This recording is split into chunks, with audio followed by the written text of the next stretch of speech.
Assalamualaikum warahmatullahi wabarakatuh. Alhamdulillahi rabbil alamin. Wassalatu wassalamu ala khatamil anbiya'i wal mursalin wa ala alihi wa sahbihi wa man tabi'ahu bi ihsanin ila yaumiddin. Amma ba'du. Yang kami hormati Takmir Masjid Asy-Syidik, mudah-mudahan senantiasa dimuliakan Allah Subhanahu wa taala.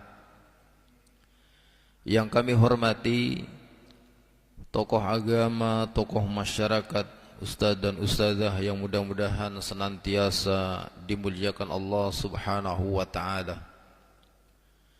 Yang kami hormati Bapak Ibu jamaah salat subuh dan jamaah pengajian rutin Sabtu pagi dalam pembahasan kitab Bulughul Maram, mudah-mudahan senantiasa dimuliakan Allah Subhanahu wa taala. Pertama, marilah kita panjatkan puji syukur kehadirat Allah Subhanahu wa taala. Alhamdulillah, pada kesempatan pagi hari ini kita bisa berkumpul di masjid ini tanpa ada satu halangan apapun. Tak lupa salawat beriring salam senantiasa kita kirimkan kepada junjungan kita Nabi besar Muhammad sallallahu alaihi wasallam. Mudah-mudahan kita termasuk umatnya yang akan mendapatkan syafaat di yaumul kiamah nanti. Bapak Ibu yang kami hormati, melanjutkan pembahasan kitab Bulughul Maram, di mana sampai kita kepada hadis riwayat dari Abi Hurairah radhiyallahu anhu, bahwasanya ia berkata, qala Rasulullah sallallahu alaihi wasallam, Rasulullah sallallahu alaihi wasallam bersabda, idza sajada ahadukum, jika bersujud salah satu di antaramu, fala yabruk kama yabrukul ba'ir, maka janganlah menderum sebagaimana menderumnya unta. Wal yada' yadaihi qabla rukbataihi, dan letakkanlah kedua tangannya sebelum kedua lututnya. Akhrajahu salasah. Hadis ini diriwayatkan oleh 3 imam hadis.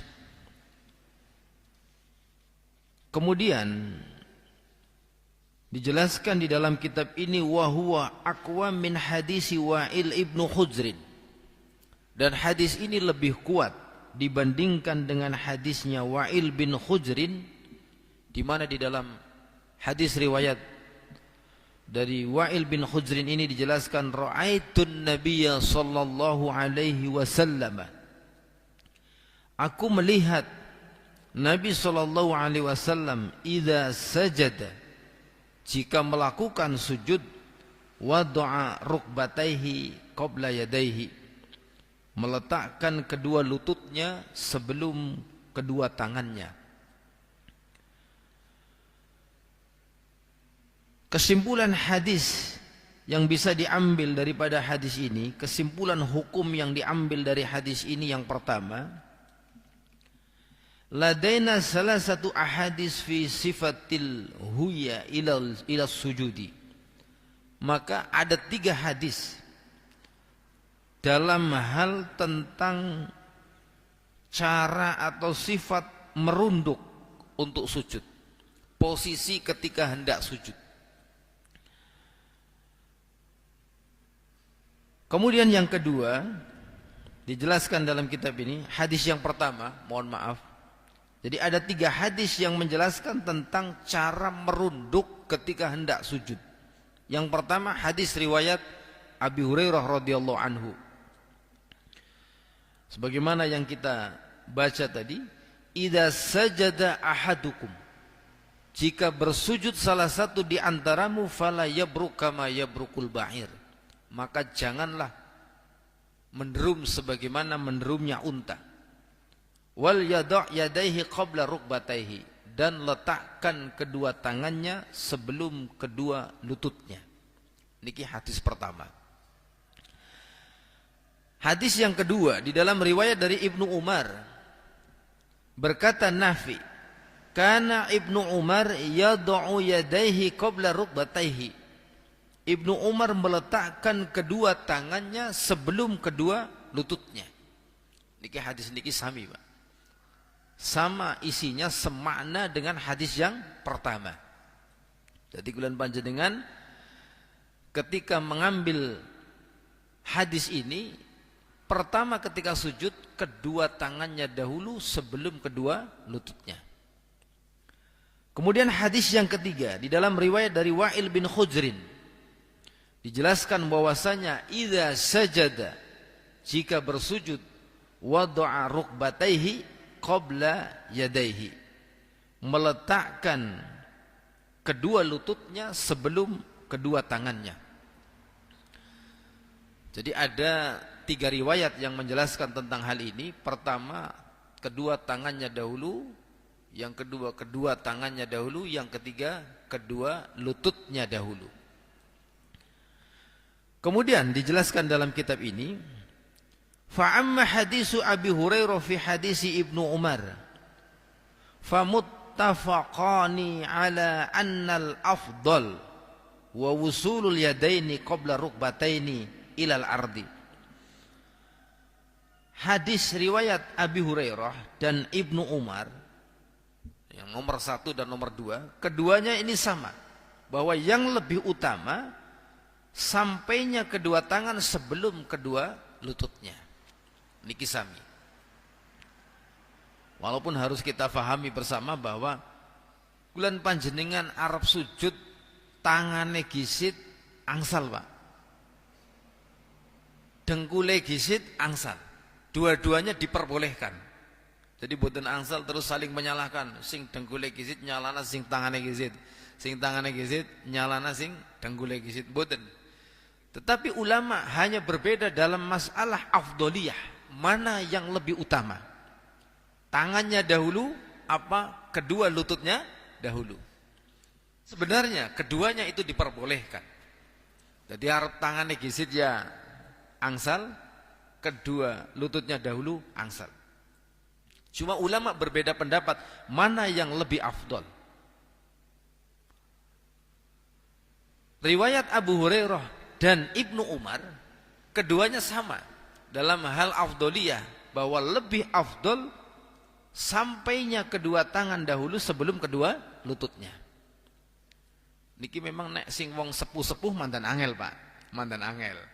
Jadi kula mawon niku kadang-kadang niku nek mantan bengkek kaya ya. Lah niku kepenake dengkule gisit, Pak. Nah, kadang-kadang kedua tangannya dahulu. Keduanya diperbolehkan. Sedaya niku angsal. Jadi semuanya itu diperbolehkan. Jadi ampun ngantos makin salah atau saling menyalahkan. Karena bisa jadi dalam satu kondisi niku kadang-kadang mungkin badannya gemuk dan lain sebagainya, tangannya dahulu susah mungkin gitu ya. Lututnya dahulu. Itu juga diperbolehkan. Sing mboten pas niku nek sirahe disit niku, Pak. Lah sirahe niku jungkir niku mesti. Nah, iki kok sujud kepriwe gitu nih, kok ndase gisit aja gue. Lah niku jelas salah niku. Tapi kalau kedua tangannya dahulu atau kedua lututnya dahulu, semuanya diperbolehkan. Kemudian dijelaskan dalam kitab ini, wa hadis Wa'il ibnu Hujrin mukhalifun lahuma fa fihi annal afdal wa wusulul rukbataini qabla al-yadaini. Dan hadisnya Ibnu Hujrin itu berbeda dengan kedua hadis yang pertama, di mana dalam riwayat Ibnu Hujrin itu lebih utama sampainya kedua lutut dahulu sebelum kedua tangannya. Kemudian ba'dul ulama rajahu hadisai Abi Hurairah wa Ibnu Umar.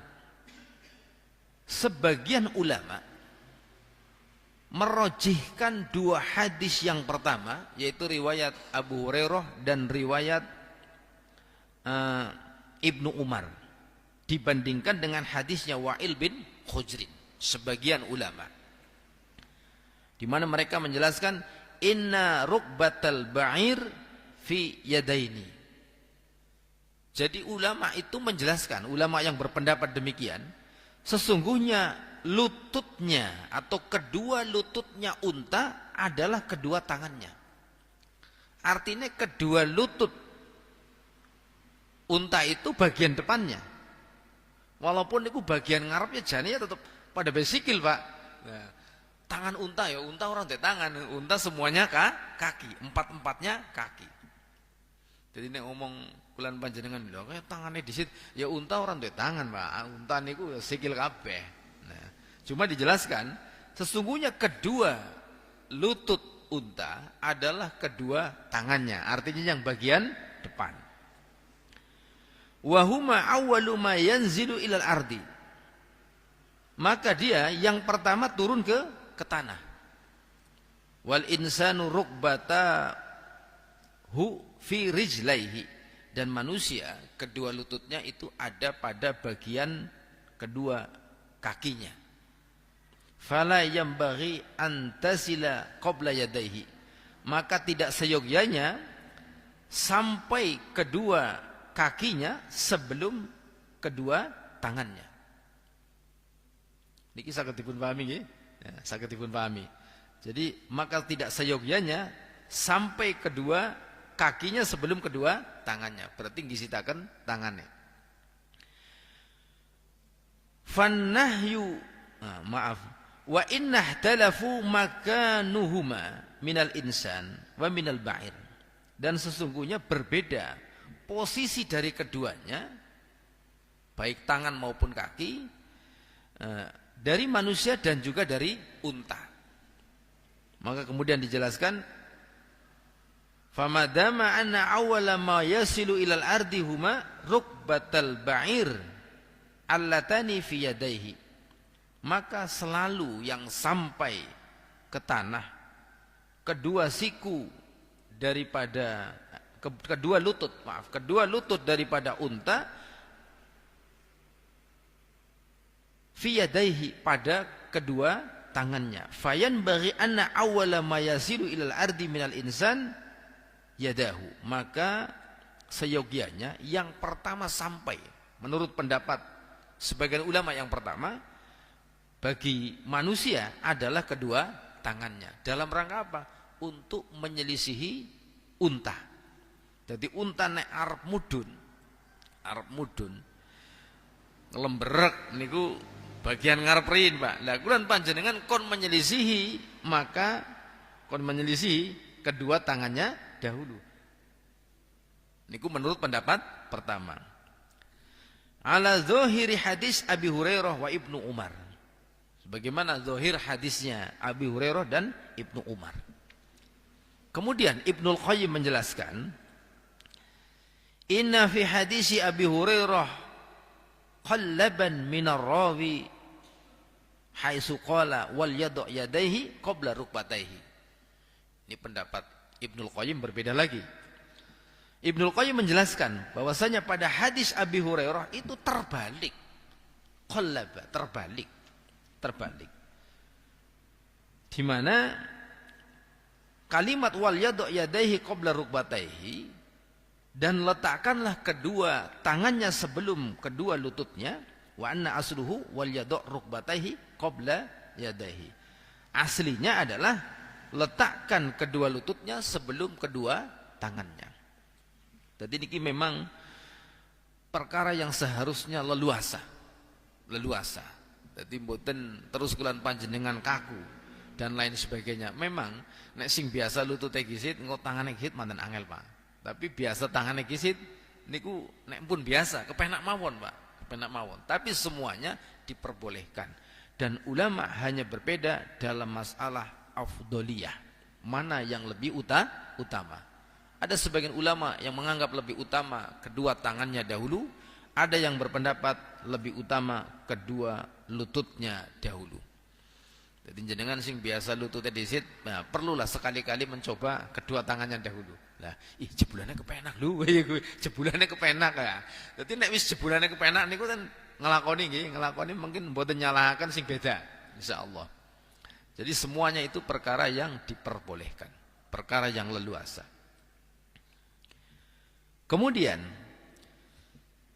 hadis selanjutnya di dalam riwayat dari Ibnu Umar radhiyallahu anhu, anna Rasulullah sallallahu alaihi wasallam kana idza qa'ada lit-tasyahhudi, Rasulullah sallallahu alaihi wasallam jika duduk untuk melakukan tasyahud, wada'a yadahul yusra ala rukbatayhil yusra, meletakkan tangan kirinya di atas lutut kirinya, wal yumna 'alal yumna, dan tangan kanannya di atas tangan kanannya, wa aqada salasan wa khamsina, dan menggenggamkan atau menggenggam dengan bentuk 53. Menggenggam dengan bentuk 53. Niku menggenggam dengan bentuk 53 niku sing dimaksud niki orang Arab dahulu. Orang Arab dahulu itu nek ngomong 50, 50 itu begini. Ini kan jeriji 5 no? 5. Nah, lah 3 niku terus ngajung atau niki. Ngajung niki kan karena niki mungkin nonton jeriji telu 53 atau niku. Atau begini. Dengan simpul begini.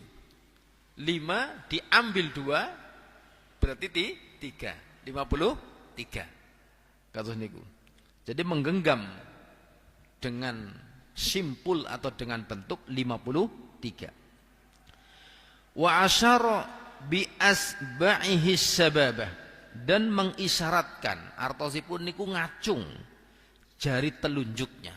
Jari telunjuknya niku ngacung. Jadi Nabi SAW ketika melakukan tasyahud, tangan ini genggam niku anak bisa menggenggam seperti ini atau dengan seperti ini. Kemudian jari telunjuknya itu diisyaratkan, berarti ngacung atau niku ngacung. Kemudian di dalam riwayat yang lain, wa qabada asabi'ahu kullaha, dan menggenggamkan jari semuanya digenggamkan. Wa asyara billati taliyal abham, dan diisyaratkan jari yang dekat dengan ibu jari. Ibu jari kan niki nggih, jempol. Lah sing paling edek berarti niki. Berarti digenggemna kabeh, yang dekat ibu jari diacungkan. Jari telunjuknya ngacung.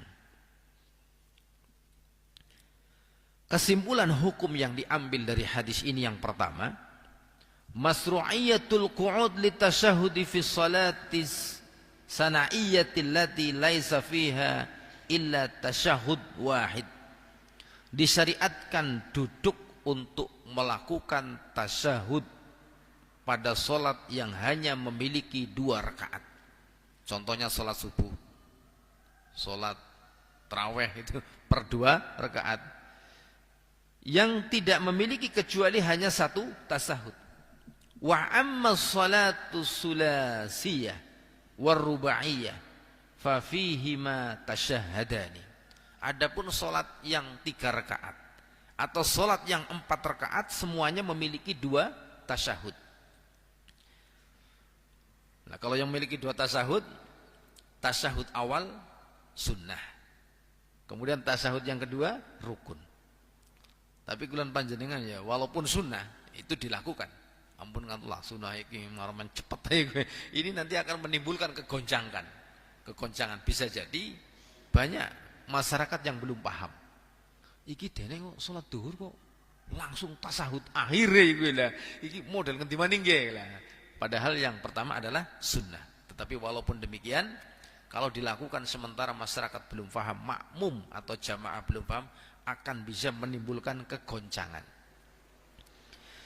Kemudian yang kedua, istihbabu wada'al yadaini asna'at tasyahud 'alal fakhidaini. Dianjurkan meletakkan kedua tangannya pada saat tasyahud di atas kedua pahanya. Di tangan kula panjenengan nalikane tasyahud di atas paha.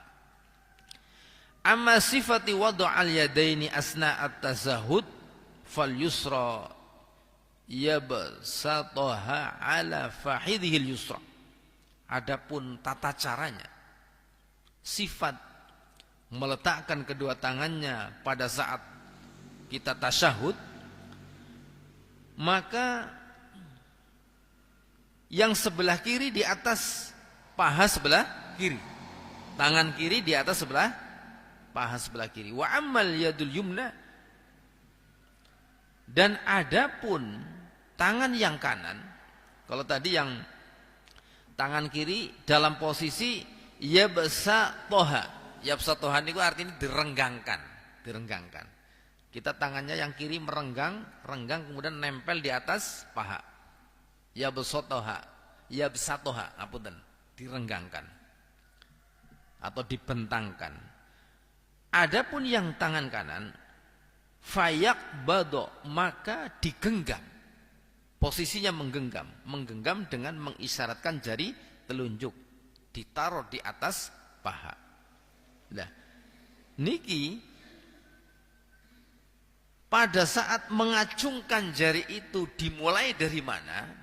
Itu khilaf di kalangan para ulama. Tetapi tidak ada riwayat yang secara spesifik menjelaskan ngacungnya langsung mulai dari asyhadu alla ilaha illallah. Niku ternyata mboten nonton yang riwayat yang sahih yang menjelaskan demikian. Maka kalau mengikuti hadis ini, begitu dari awal kita tasyahud langsung tangan ini ngacung. Nah, walaupun kok wonten sing ternyata asyhadu alla ilaha illallah mbek ngacung, niku nggih mboten masalah. Niku tetap sah salatipun, tetap sah. Tapi nek umpamane kalian panjenengan melihat kaidah bahasa Arab, ada kalimat wa asyara dan mengisyaratkan jari telunjuknya. Kalimat wa asyara niku fi'il mudhari, bentuk fi'il mudhari. Nek wonten keterangan niku fi'il mudhari niku yadullu ala istimrar, menunjukkan terus menerus. Berarti dari awal tasyahud sampai selesai kita masih mulai langsung ngacung atau niki Pak. Karena yadullu ala istimrar, menunjukkan terus menerus. Berarti mulai tasyahud lan panjenengan langsung ngacung. Ning nek ana sing beda golek ngacung kok telat. Maka asyhadu alla ilaha illallah umpamane mbek ngacung, ampun dipun salahaken. Ampun dipun salahkan. Tetapi kalau melihat keterangan niku kados niku, karena fi'il mudhari yadullu ala istimrar, menunjukkan terus menerus.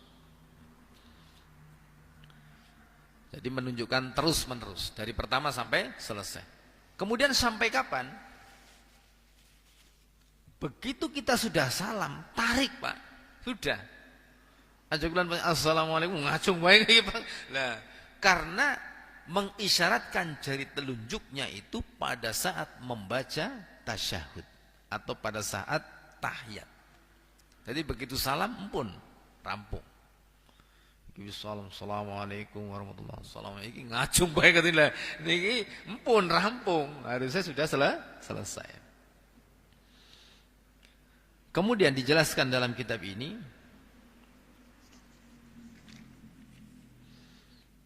ya niki sampun keteranganipun. Jadi tentang cara tasyahud itu tangan kanan itu posisinya adalah menggenggam, kemudian jari telunjuknya diacungkan. Nah, nek bisa ngacung niki sing bener-bener semangat katanya niku Pak. Kadang-kadang wonten sing ngelampreh kayak ketone kaya ora semangat ngacung, karena wa asyara. Asyara niku berarti mengisyaratkan. Bener-bener ngacung kayak mandor cung cung cung katanya niku. Lah niku jenenge ngacung. Kemudian selanjutnya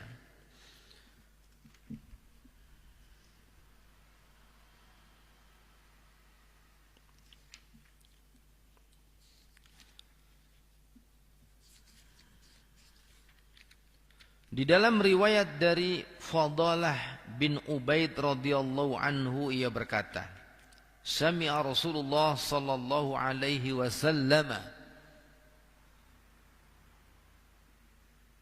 rajulani yad'u fi salatihi. Rasulullah sallallahu alaihi wasallam mendengar ada dua orang yang berdoa di dalam salatnya.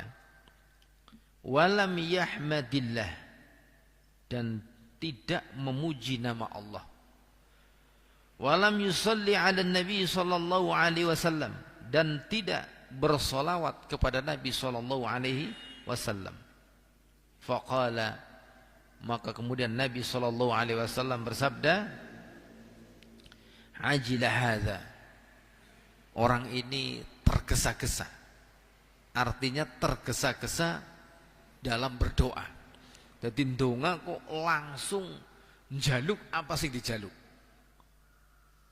Contohnya kata niki Pak, jenengan ngadep Pak Bupati Pak, orang anak mukodimah nopo-nopo Pak, jenengan gawa proposal pembangunan masjid, jenengan ngadep Pak Bupati, siki Bu Bupati ya, yang ngadep Bu Bupati. Bu, niki proposal pembangunan masjidnya, kira-kira tanggapannya kepripun? Walaupun kita nggak boleh menyamakan Allah dengan manusia, ya kurang sopan.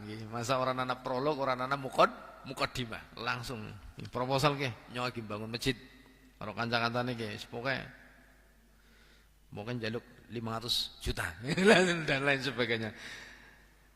Jadi Nabi SAW bersabda kepada orang ini yang berdoa tanpa memuji Allah terlebih dahulu, tanpa bersolawat kepada Nabi terlebih dahulu.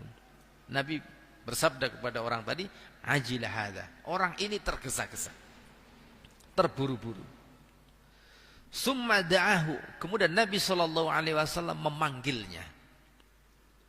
Faqala, maka kemudian Nabi SAW bersabda, idza shalla ahadukum falyabda bitahmidi rabbih wassana'i alaihi. Jika salah satu di antaramu berdoa, jika salah satu di antaramu idza shalla, jika melakukan salat, yang dimaksud adalah berdoa salah satu di antaramu, doa yang dipanjatkan setelah salat. Falyabda bitahmidi rabbih wassana'i alaihi, maka mulai dengan memuji Allah, memuji Allah dan menyanjung Allah Subhanahu wa taala. Summa yusalli ala Nabi sallallahu alaihi wasallam, kemudian diikuti dengan membaca salawat kepada Nabi sallallahu alaihi wasallam. Maka di antara adab berdoa adalah sebelum kita memohon kepada Allah, diawali dengan pujian kepada Allah Subhanahu wa taala, dan kemudian diikuti membaca sholawat. Membaca sholawat.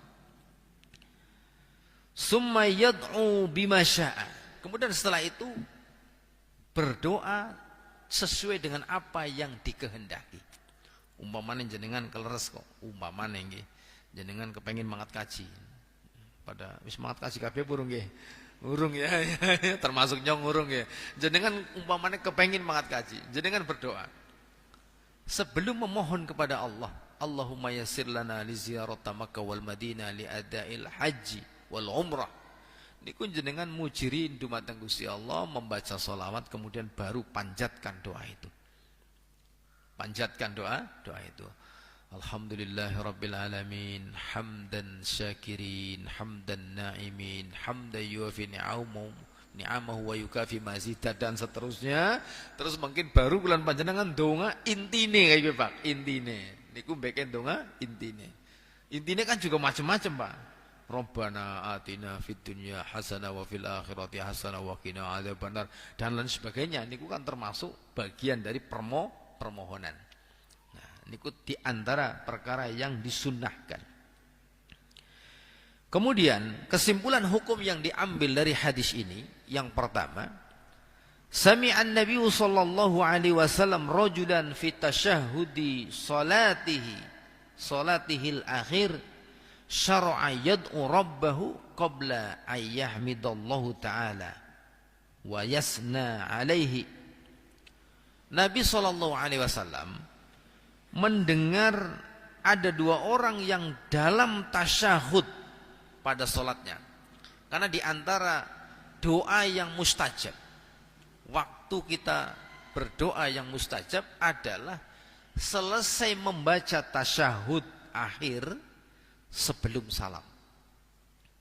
Membaca tasyahud akhir selesai sebelum salam. Walaupun dijelaskan oleh para ulama, doa tersebut tidak boleh kecuali dengan menggunakan bahasa Arab. Tidak boleh kecuali dengan menggunakan bahasa Arab. Dan niki kan tiang sing dongan niki wong Arab, Pak. Dongane nggo bahasa Arab, Pak. Lah nek kula panjenengan dongane nggo bahasa Jawa ya ora kena. Kecuali nunggu selesai salat, sudah salam baru. Nah, kebetulan ini memang orang Arab. Jadi doa yang dipanjatkan selepas tasyahud akhir selesai itu harus menggunakan bahasa Arab, karena tidak boleh ada kalimat selain bahasa Arab pada saat kita melakukan sholat. Ada dua orang yang berdoa, tetapi doanya yang dipanjatkan syar'a yad'u rabbahu itu tergesa-gesa, terlalu cepat, qabla ayyahmidallaha ta'ala, sebelum orang ini memuji Allah yang maha tinggi, wa yasna alaih, dan juga menyanjung Allah subhanahu wa ta'ala, wa yusalli ala nabi sallallahu alaihi wasallam, dan juga belum membaca salawat kepada Nabi sallallahu alaihi wasallam. Faqala sallallahu alaihi wasallam, maka Nabi sallallahu alaihi wasallam bersabda, ajila hadza bidu'aihi, orang ini tergesa-gesa di dalam doanya, langsung to the point nih, to the point. Cara kalian panjenengan sih ya to the point bae apa sih lah, langsung kaken mukadimah kayak kaken basa-basi lah. Ini orang ini langsung to the point. Sementara disunnahkan memuji Allah subhanahu wa ta'ala kemudian membaca sholawat.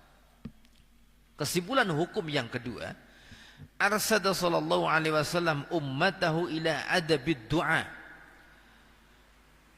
Nabi sallallahu alaihi wasallam memberikan petunjuk kepada umatnya tentang masalah adab berdoa. Faqala, maka Nabi sallallahu alaihi wasallam bersabda, idza shalla ahadukum falyabda bitahmidi rabbih wasana alaihi. Jika berdoa salah satu di antaramu, karena sholat adalah doa, artinya doa. Jika berdoa salah satu di antaramu, maka awali, dahului dengan memuji Allah dan menyanjung Allah subhanahu wa ta'ala. Summa yusalli ala Nabi sallallahu alaihi wasallam. Kemudian membaca salawat kepada Nabi sallallahu alaihi wasallam. Summa yad'u bima sya'a. Kemudian berdoa sesuai apa yang dikehendaki. Min khairi dunya wal akhirah. Doa yang dipanjatkan boleh kebaikan dunia dan juga kebaikan akhirat. Jadi angsal kula panjenengan donga, Gusti Allah, kula kepengin sawah amba, ya Allah. Anugerahkan rezeki yang banyak menyong bisa tuku sawah kayak gue. Lah, itu diperbolehkan membaca doa kebaikan dunia. Tapi kebaikan akhirat juga harus dipanjatkan. Harus dipanjatkan. Masa yang kalian dongan jaluk urusannya dunia atau kayaknya urusan dunia semuanya. Dunia akhirat kita memohon kepada Allah kebaikan dari keduanya. Sampun suruk nopo dereng? Belum ya? Belum. Kemudian selanjutnya dijelaskan dalam kitab ini, Ibnul Qayyim menjelaskan, ad-du'a min aqwal asbab fi daf'il makruh. Doa merupakan sebab yang paling kuat seseorang itu dicegah dari keburukan, wa husulul matlub, dan mendapatkan apa yang diinginkan. Jadi kulan panjenengan meminta perlindungan kepada Allah. Zaman siki nggih masa Allah, zaman sekarang kadang-kala bencana, cobaan bermacam-macam. Kita memohon kepada Allah, duh Gusti Allah, atau Allahumma, kita memohon kepada Allah, Allahumma dfa'annal bala wal waba wal zalazil wal mihan. ma dhahara minha wa ma batan, dan lain sebagainya. Itu sebab terkuat kita terhindar dari keburukan. Wa husulul matlub, dan memperoleh apa yang diinginkan. Kabeh wong niku duwe keinginan, Pak. Jenengan ketone duwe keinginan apa mboten niki? Jangan-jangan wis lah ora sing penting uripe kuwi lah. Semua orang punya keinginan, pengen sehat dan lain sebagainya. Punya keinginan. Yang mungkin rizkinya belum banyak, pengen rizkinya banyak. Yang mungkin belum punya anak, pengen punya anak dan lain sebagainya. Maka doa ini sebab terkuat. Sebab terkuat. Di samping ikhtiar dunia, ikhtiar zahir juga harus dibarengi dengan doa. Dan ternyata kulan panjenengan niku mboten angsal berbangga dengan doa kita sendiri. Kadangkala kita juga meminta didoakan oleh orang lain. Meminta didoakan oleh orang lain. Kadangkala kita berdoa siang malam tetapi belum diijabah. Datang kita kepada seorang atau ketemu kita dengan seorang yang kita anggap soleh. Pak ngapunten tulung dongakna kula segadah keinginan kados niki tulung dipun dongaaken.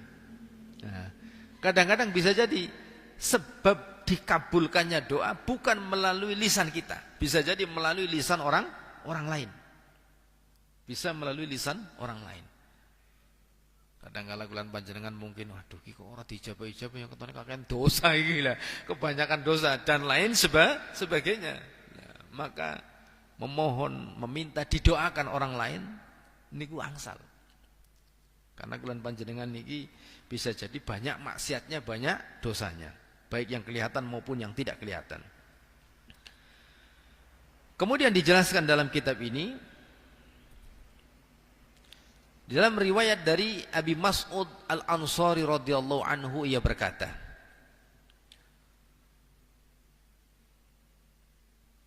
qala Bashiru ibnu Sa'din, berkata Bashir bin Sa'ad, ya Rasulullah, wahai Rasulullah, amaronallah an nusalli alaika, Allah memerintahkan kepada kami untuk bersolawat kepadamu. Fa kaifa nusalli alaika, maka bagaimana caranya saya bersolawat kepadamu? Fasakata, maka kemudian Nabi SAW terdiam sesaat. Summa qala, kemudian Nabi SAW bersabda, qulu, ucapkanlah olehmu, Allahumma salli ala Muhammad wa ala ali Muhammad, kama sallaita ala Ibrahim wa barik ala Muhammad kama barakta ala Ibrahim wa barik ala Muhammad wa ala ali Muhammad kama barakta ala Ibrahim wa ala ali Ibrahim fil alamina innaka Hamidum Majid, wassalamu kama alimtum, dan ucapkanlah salam sebagaimana yang kamu ketahui. Dalam hadis ini dijelaskan bahwasanya kesimpulan hadis yang pertama, qala sahabah li Rasulillah sallallahu alaihi wasallam, sahabat berkata kepada Nabi sallallahu alaihi wasallam, innallaha ta'ala amarna an nusalli alaika, sesungguhnya Allah memerintahkan kepada kita untuk bersolawat kepadamu. Di dalam surat Al-Ahzab Allah Subhanahu wa taala berfirman, ya ayyuhalladzina amanu sallu alaihimu taslima. Niki dawuh saking Gusti Allah, kula panjenengan kon maos selawat. Ya ayyuhalladzina amanu sallu alaihimu, sallu alaihi wa sallimu taslima. Bersolawatlah kepada Nabi dan ucapkanlah salam kepada Nabi sallallahu alaihi wasallam. Kemudian qauluhum amaronallaha an nusalli alaika, kalimat Allah memerintahkan kepada kami untuk bersolawat kepadamu, dalilun wujubis shalah fa innal amru usuliyan yaqtadiyal wujub. Maka ini menjadi dalil wajibnya kita bersolawat kepada Nabi sallallahu alaihi wasallam. Maka sungguhnya perintah itu dalam kaidah usul fikih yaqtadiyal wujub, maka menjadi wajib. Walaupun nanti ulama menjelaskan ketika tidak ada ancaman bagi yang tidak melakukan, maka sunnah hukumnya. Hukumnya sunnah. Al-hadisu yadullu ala annal mas'ul anhu huwa kaifiyati shalah la hukmuha. Hadis ini menjadi dalil atau menjelaskan tentang, jadi yang ditanya oleh sahabat adalah tentang cara membaca sholawat, bukan hukumnya, tetapi cara membaca sholawat. Jadi cara membaca sholawat ini disebut dengan sholawat Ibrahimiyah. Allahumma salli ala Muhammad wa ala ali Muhammad kama sallaita ala Ibrahim wa ala ali Ibrahim wa barik ala Muhammad wa ala ali Muhammad kama barakta ala Ibrahim wa ala ali Ibrahim. Istihbabu hadhihi sifatil madhkurah fi shalah fardhan kanat aw nafilah. Dianjurkan sifat zikir yang seperti ini di dalam solat, baik solat fardu ataupun solat sunnah. Ketika bulan panjenengan aban solat mesti maca solawat, mesti maca solawat. Ketika bulan panjenengan mau tasahud, Allahumma sholli ala Muhammad wa ala ali Muhammad, dan seterusnya. Anna min haqqi nabiyina alaina an nusalli alaihi wa nad'u lahu. Bahwasanya di antara hak Nabi SAW terhadap kita adalah kita membaca sholawat kepadanya dan kita mendoakannya. Mendoakan Nabi SAW. Anna min asbabi uluwi sya'nin Nabi SAW wa rafa'a manazilahu. Ini di antara sebab betapa tingginya kedudukan Nabi dan diangkatnya kedudukan Nabi SAW, banyaknya umat Nabi SAW yang senantiasa membaca sholawat kepada Nabi SAW. Kemudian waradatis shalah ala Nabi SAW bi alfadhin mukhtalifatin. Terdapat riwayat tentang salawat kepada Nabi SAW itu dengan berbagai macam redaksi, bi alfadhin mukhtalifatin. Ada banyak redaksi. Jadi kata redaksi tentang bacaan salawat. Bapak Ibu yang kami hormati, sampun suruh belum? Sudah 5 menit lagi, 3 menit ya. Gitu.